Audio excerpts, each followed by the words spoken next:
Les rosiers appartiennent à la famille des rosacées. Il existe de nombreuses variétés de rosiers. Elles sont dues au croisement et hybridation obtenus au cours des siècles à partir de la famille d'origine. Les rosiers d'aujourd'hui proviennent de la manipulation d'espèces sauvages dont certaines poussent encore naturellement dans nos régions.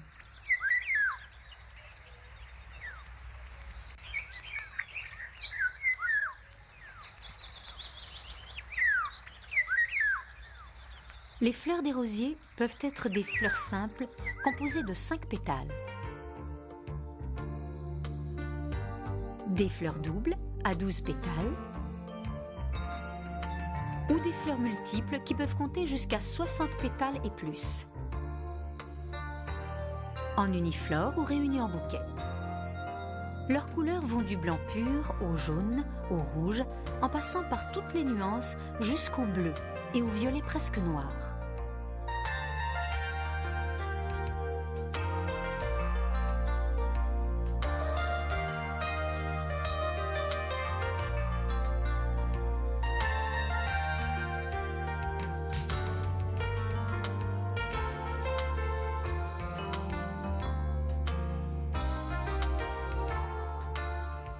Leur classification correspond généralement à celle donnée par les botanistes. Pour simplifier, nous avons établi une distinction basée sur la taille des plantes, les répartissant en rosiers buissons, sarmenteux, arbustes et miniatures.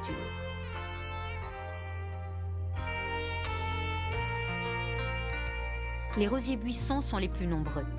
Ce sont eux que l'on rencontre le plus dans les jardins. Ce sont des rosiers à larges fleurs et à bouquets. Ils peuvent être du type remontant ou non. Ils ont pour caractéristique un tronc très bas, d'où partent plusieurs branches principales. Ces branches peuvent atteindre 1 mètre de haut, parfois plus. Chez les pépiniéristes et dans les jardineries, vous trouvez des plantes qui se présentent avec un tronc bien formé à sa base et 3 branches. Une fois choisi la variété de rosier que vous souhaitez cultiver, préparez le terrain pour sa plantation.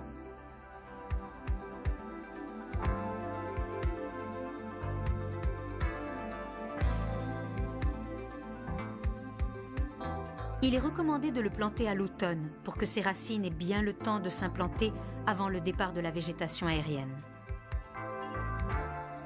Creusez un trou d'environ 40 cm de largeur et de profondeur.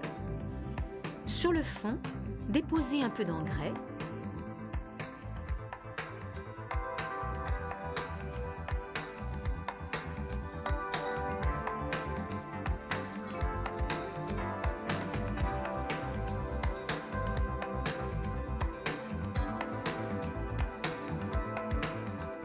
Que vous pouvez recouvrir d'une fine couche de terreau. La plante est mise en terre avec sa motte d'origine. Rebouchez le trou avec du terreau en plaçant le collet au niveau du sol.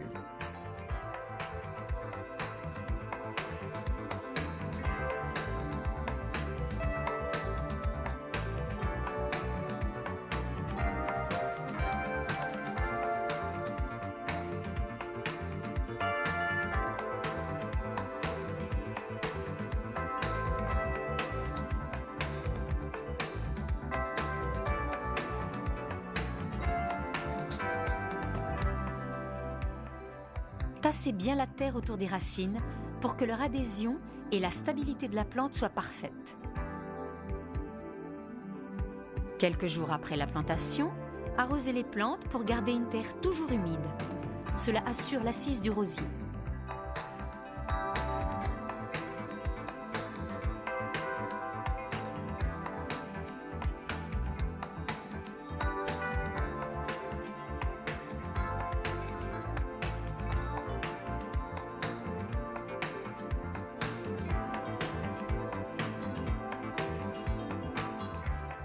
Si vous possédez une terrasse ou un balcon, vous réussirez facilement la culture des rosiers buissons. Peu importe la matière du pot choisi.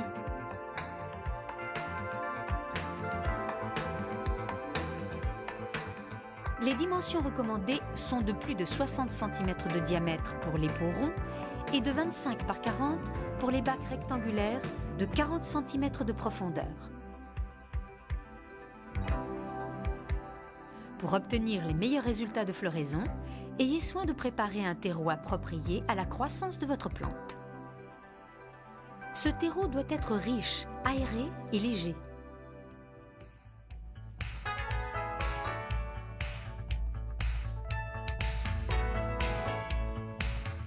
Prenez donc de la terre du jardin, associée à un mélange constitué de 50% de compost, de 30% d'argile expansée et de 20% de tourbe.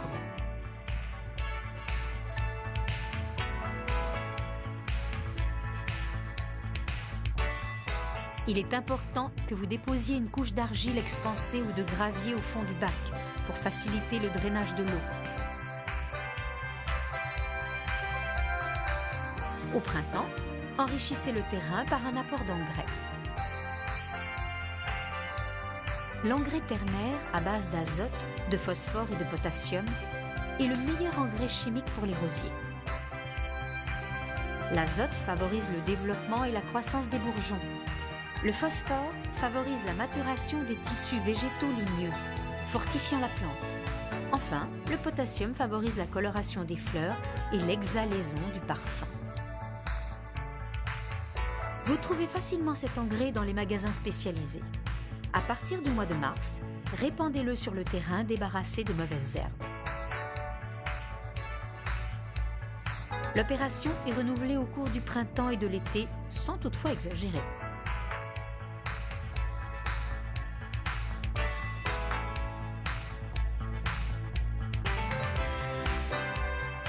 Quant à l'apport d'engrais dans les bacs et les pots, il peut être un peu plus intensif, l'environnement étant plus défavorable.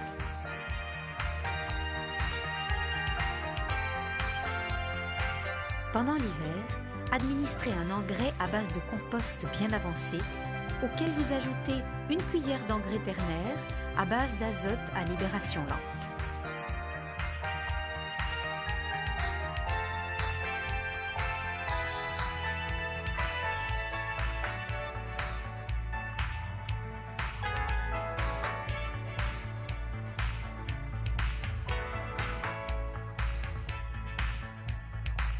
Il est déconseillé d'utiliser des engrais pour jardin au printemps, car ils sont difficiles à doser. Adoptez de préférence des engrais liquides destinés à la floriculture que vous trouverez dans les magasins spécialisés. Les rosiers ne demandent pas un arrosage trop fréquent en hiver.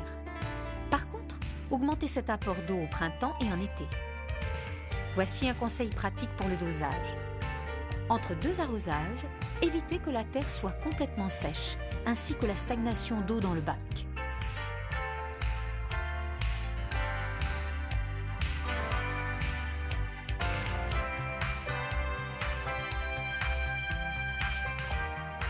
Les rosiers grimpants servent à couvrir de grandes surfaces, comme des murs, des clôtures ou des pergolas placés au-dessus ou le long des allées.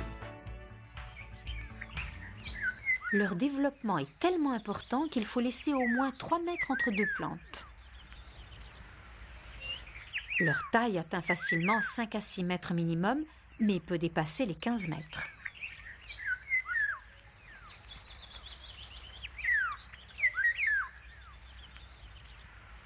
Les rosiers sarmenteux peuvent atteindre 3 à 6 mètres et ont une floraison plus abondante et plus homogène que celle des grimpants. La floraison de ces deux types de rosiers peut être unique ou continue, leurs fleurs étant simples ou réunies en bouquets.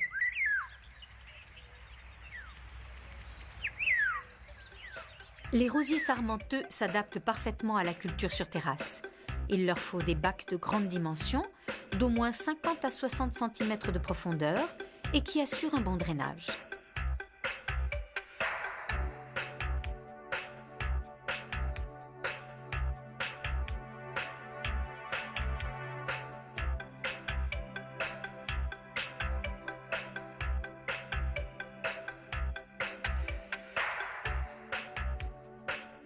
Il est conseillé de ne pas utiliser des plantes non remontantes car le développement de ce type de rosier peut générer des problèmes à cause de l'espace restreint dont disposent les racines. Planter un rosier grimpant n'est pas très compliqué. Il suffit de disposer d'un support comme un treillis, par exemple, qui servira de soutien. Attachez les branches avec du raffia ou tout autre lien en plastique en faisant bien attention à ne pas trop serrer l'attache pour ne pas abîmer la branche.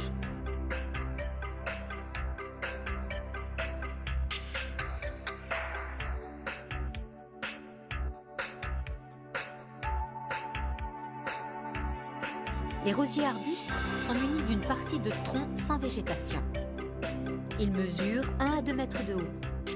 C'est de leur extrémité que partent les ramifications. Ils sont utilisés en décoration au bord des allées ou comme ornement près des entrées des escaliers. Vous obtiendrez de très bons résultats en les plantant dans un bac, à condition que celui-ci soit très profond. Lors de la plantation des jeunes plantes, n'oubliez pas de mettre un tuteur pour aider le tronc à se maintenir droit. Les attaches ne doivent pas être trop serrées pour ne pas étouffer ni abîmer l'écorce.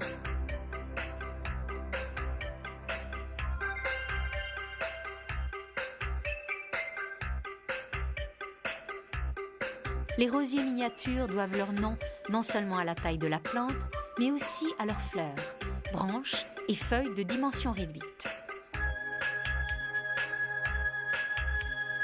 Ils mesurent de 30 à 40 cm de hauteur et sont utilisés pour occuper des espaces réduits.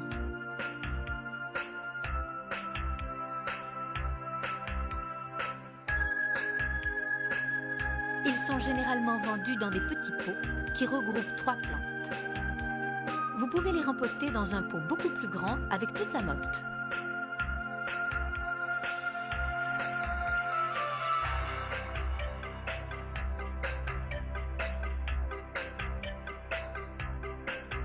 Dans le jardin, disposez au moins 2 plantes par mètre carré pour agrémenter les haies ou les plates-bandes. Leur entretien est simple, car ce sont des plantes très rustiques qui sont traitées exactement comme les rosiers buissons.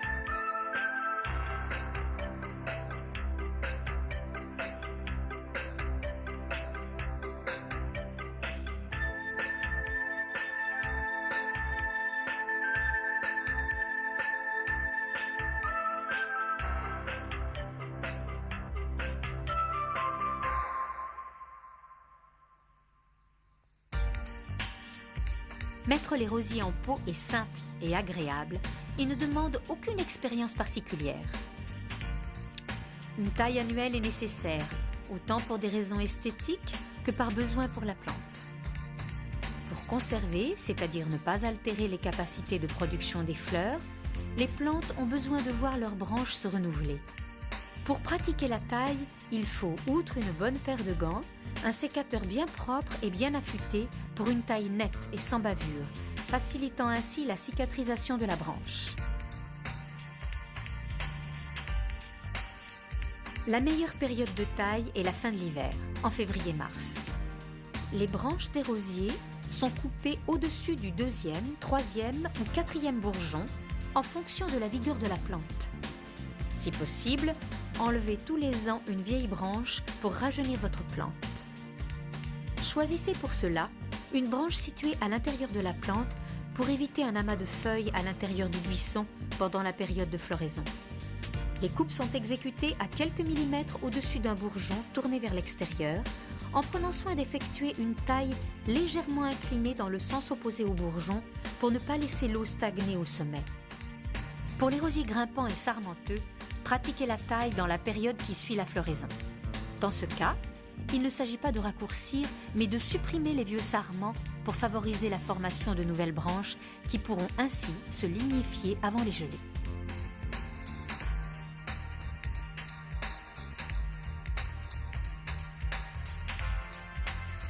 La taille dite taille verte consiste à éliminer les boutons lorsqu'ils partent d'un endroit où une fleur est en formation. En effet, le deuxième bouton retire de la force au premier.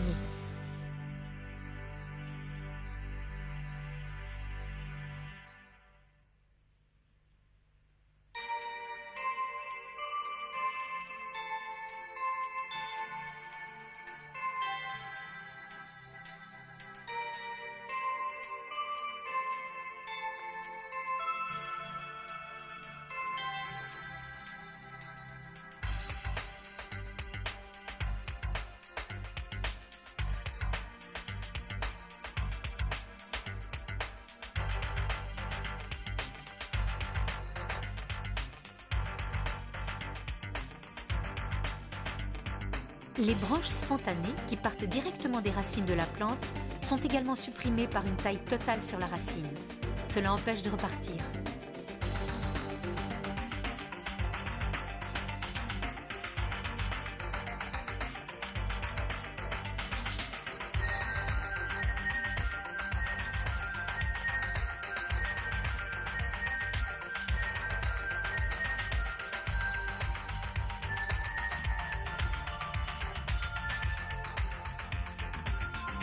Vous pouvez reproduire les rosiers de plusieurs façons. Le bouturage, par exemple, permet de reproduire exactement la fleur et la plante.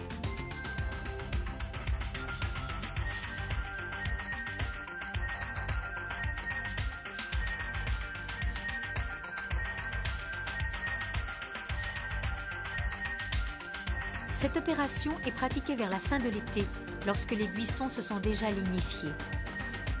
Ils sont taillés à un peu plus de 10 cm de hauteur. Prenez soin d'éliminer la plus grande partie des feuilles. La taille est faite en biseau, sous un nœud. De là naissent les racines. La petite branche est partiellement enterrée dans un pot de petite dimension, rempli d'une terre très légère.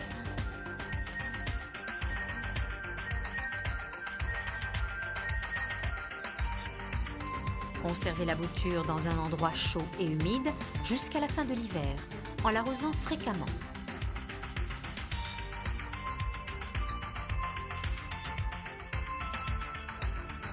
Pendant l'hiver, elle est placée à l'abri et mise en pépinière au printemps. Les boutures ne peuvent être plantées qu'à l'automne suivant. Courant mai-juin, vous pouvez reproduire les roses par marcottage. Choisissez une branche qui vient de perdre toutes ses fleurs. Après l'avoir nettoyée des feuilles et des épines, procédez à une taille en biseau sous un nœud en ayant soin de ne pas couper complètement la branche.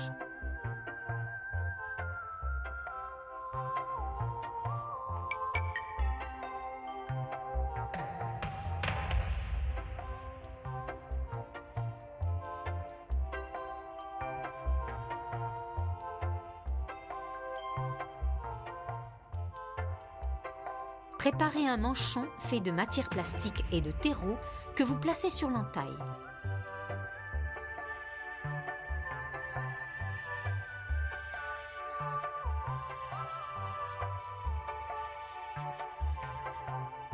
Refermez le manchon et attendez jusqu'en novembre que l'appareil radiculaire soit formé.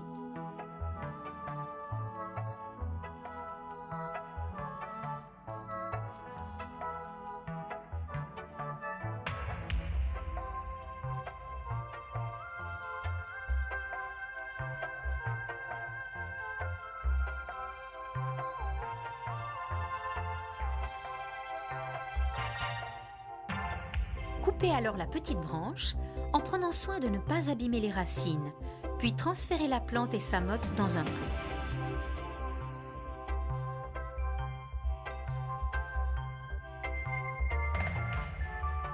Votre plante doit être conservée en pépinière pendant au moins 1 an et soumise aux soins habituels, arrosage et engrais. Après quoi, vous pourrez la replanter.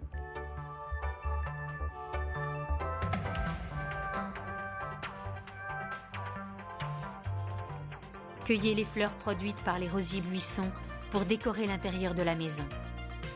Pour procéder correctement, coupez la tige le plus long possible, juste au-dessus d'un beau bourgeon tourné vers l'extérieur. Le meilleur moment pour la cueillette des roses est tôt le matin. Pour les conserver, immergez-les immédiatement dans l'eau en enlevant la plus grande partie des feuilles. En fait, leur présence accélère l'ouverture des fleurs et diminue leur durée de vie.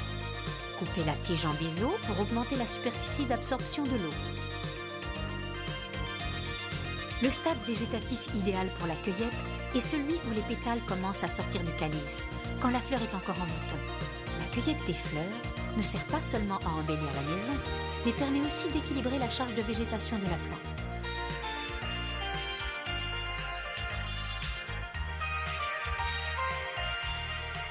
Les rosiers sont soumis à de nombreuses attaques de la part de champignons et d'insectes qui se nourrissent au détriment de la plante. Il est conseillé de procéder régulièrement à un contrôle et d'agir préventivement pour éviter la prolifération des parasites.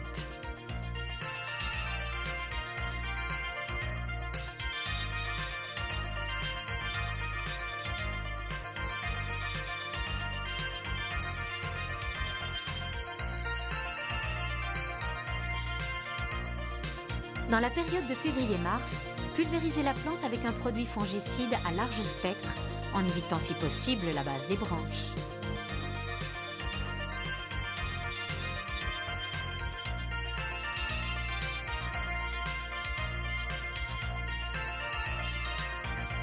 Les insectes qui frappent le plus les rosiers sont les pucerons, qui se fixent au bout des pousses et sur les fleurs, qu'elles soient ouvertes ou fermées. Il est donc nécessaire d'intervenir avec des insecticides d'origine naturelle ou chimique.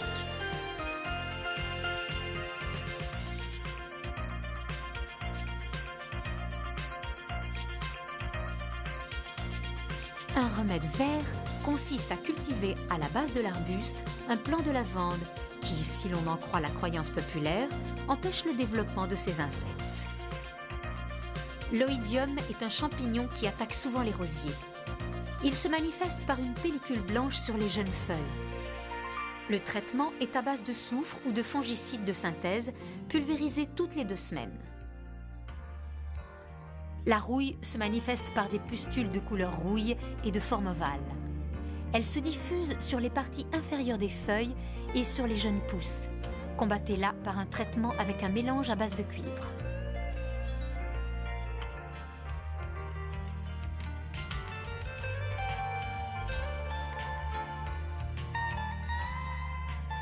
Les nombreuses maladies qui frappent les roses nous poussent à vous conseiller une sorte de programme préventif pour aboutir à une floraison saine de vos plantes.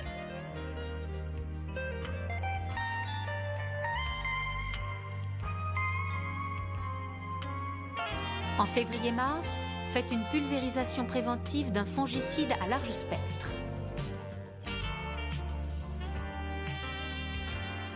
Pré-floraison, traitez avec un produit à base de soufre contre le mâle blanc. Traitez aussi avec un insecticide de basse toxicité contre les insectes ou bien effectuez une pulvérisation avec des infusions à base de feuilles d'ortie.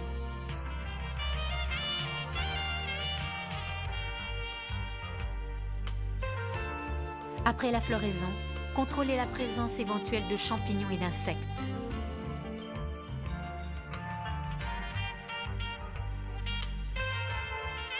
Deuxième floraison, contrôlez en septembre les feuilles et les tiges.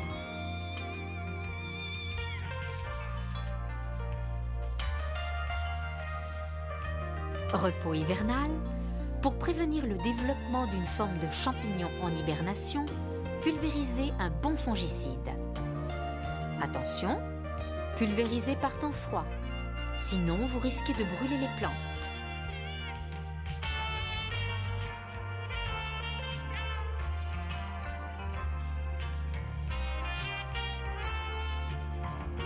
Avant l'arrivée du gel, couvrez la base de la plante avec de la terre du jardin, sans la tasser. Et des aiguilles de pin qui protégeront les racines du gel.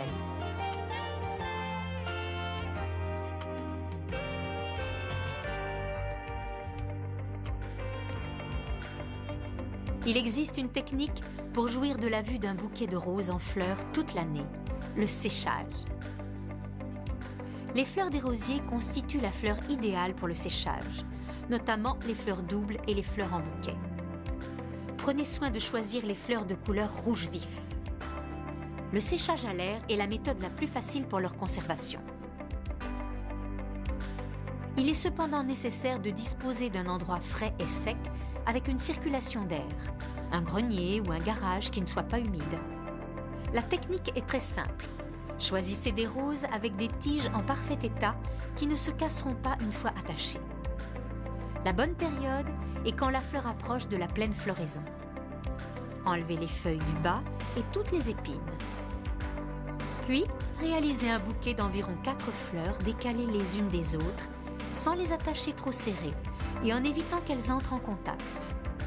Ce petit bouquet est attaché tête en bas sur un fil de fer préalablement installé dans votre grenier. Quand les roses sont sèches, vous pouvez les utiliser pour décorer votre maison en les mettant dans un beau vase de céramique ou bien dans une corbeille en osier.